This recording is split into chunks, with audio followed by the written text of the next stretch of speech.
Blessed and happy Monday to all of you, my dear friends, my dear brothers and sisters, my dear good people of God, faithful followers of the Daily Gospel Reflection with Father Jack.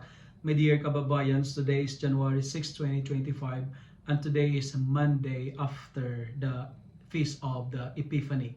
Today's Gospel is from the beautiful and the wonderful account of the Gospel of Matthew, chapter 4, verses 12 to 17 and verses 23 to 25.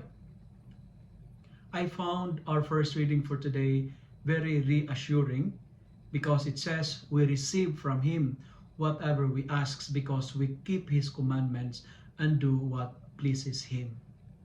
This tells us of two beautiful, important reminders. Number one, if we wanted our prayers to be heard, if we wanted our petitions to be answered by God, if we want our prayers to be granted, if we wish to get what we ask from the Lord, we need the following.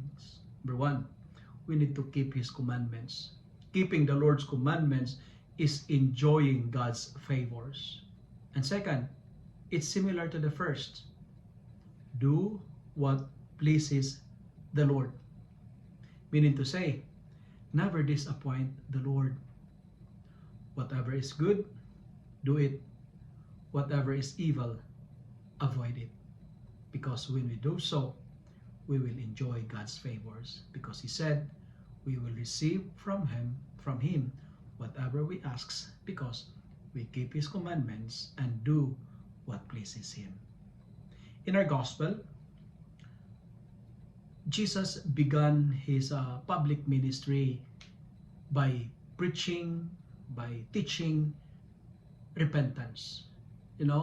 Before He performed His healing ministry, He prepared and taught people how to value the importance of repentance. Repent or change your ways, because if you do it, you will be healed. If you repent, this is what the Lord is telling to them. If you repent, the devil will disappear. If you repent, you can attract unbelievers. And I think that's very true in our life nowadays. The power and the importance of repentance. If we repent, we will be healed. If we repent, the devil will disappear. If we repent, we can magnet unbelievers. You know what, my dear friends? Jesus attracts pagan nations because of His ministry. And today we are reminded that repentance is the best therapy. The best way to keep God's commandments and to have peace in our life is through sincere repentance. Let me end my reflection by saying, the most beautiful blessings we have given is the chance to repent. Because if we repent, as what our first reading is trying to tell us, we will receive from Him whatever we ask. If you love and like this reflection, kindly share it with your friends, share it with your family, make the Word of God viral so that many will be blessed.